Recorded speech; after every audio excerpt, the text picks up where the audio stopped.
What if I told you that your biggest financial mistake isn't your job, isn't your salary, isn't even your spending habits, but your zip code? Let me show you two people who did everything right and still ended up in completely different financial universes. Meet Alex. Alex is a software developer. Smart, capable, 6 years into his career, he earns a six-figure salary at a respected company in a major US tech hub.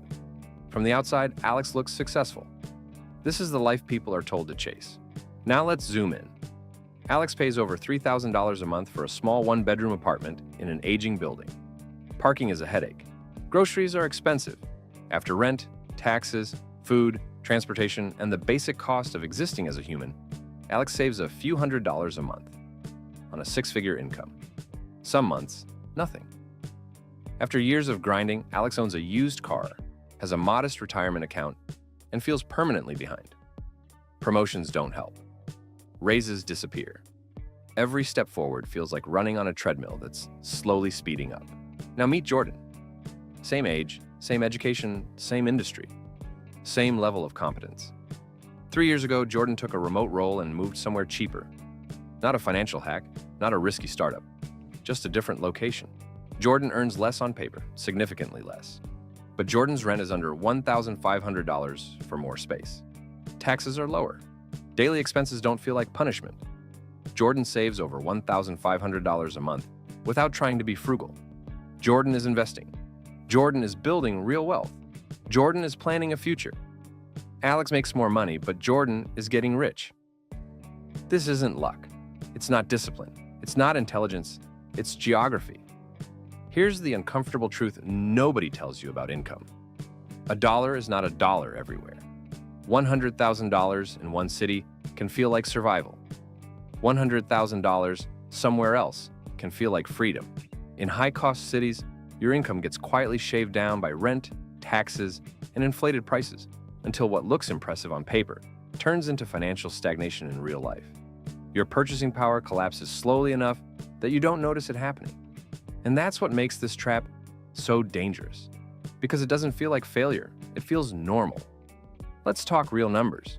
In some major cities, the cost of living is so high that earning $100,000 gives you the lifestyle of someone earning nearly half that in an average location. Meanwhile, move somewhere modestly cheaper, not exotic, not extreme. And suddenly, that same income stretches far further. Same job, same effort. Completely different outcome. And now here's where it gets scary, because this gap doesn't just affect today, it compounds. Imagine one person saving $400 a month and another saving $1,800. Both invest consistently in simple index funds. No fancy strategies, no crypto, no luck. Fast forward 20 years. One ends up with a few $100,000. The other crosses 7 figures. The difference isn't investing skill, it isn't risk tolerance, it isn't working harder, it's where they lived. That's the geography tax. And the most brutal part is that the cities that charge this tax the hardest are the ones that feel mandatory. We're told the opportunities are there, the networks are there, the culture is there. And sometimes, early in a career, that's true. But here's what changed everything. Remote work. The assumption that you must live where the jobs are is collapsing quietly and permanently. Millions of people now earn location-independent income while still thinking geography is fixed. And once your income is detached from your location, staying in an expensive city stops being a career move and starts being a financial choice, a very expensive one. This gets even more extreme when you zoom out globally. There are people earning perfectly normal Western salaries while living in places where their monthly expenses are a fraction of what they used to be. They're not gaming the system. They're just playing on a different board. Same income, radically different math. At those savings rates, financial independence isn't a 30-year dream. It's a decade-long plan. Now, important pause. This is not me saying money is everything. If your family is nearby, that matters. If you love your city, that matters. If your happiness genuinely depends on where you live, that matters. But here's the key question most people never ask. Is what I'm getting worth what I'm paying? If your location is costing you $30,000, $40,000, $50,000 a year in lost wealth, have you consciously decided that it's worth that price, or did it just happen? Most people never choose the premium. They just inherit it through inertia. So here's the framework. First, Calculate the true cost of where you live, not just rent, but lost savings potential.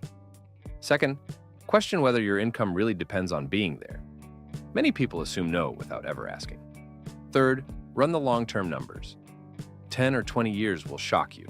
And finally, separate temporary from permanent. A few years can be strategic. A lifetime can be catastrophic.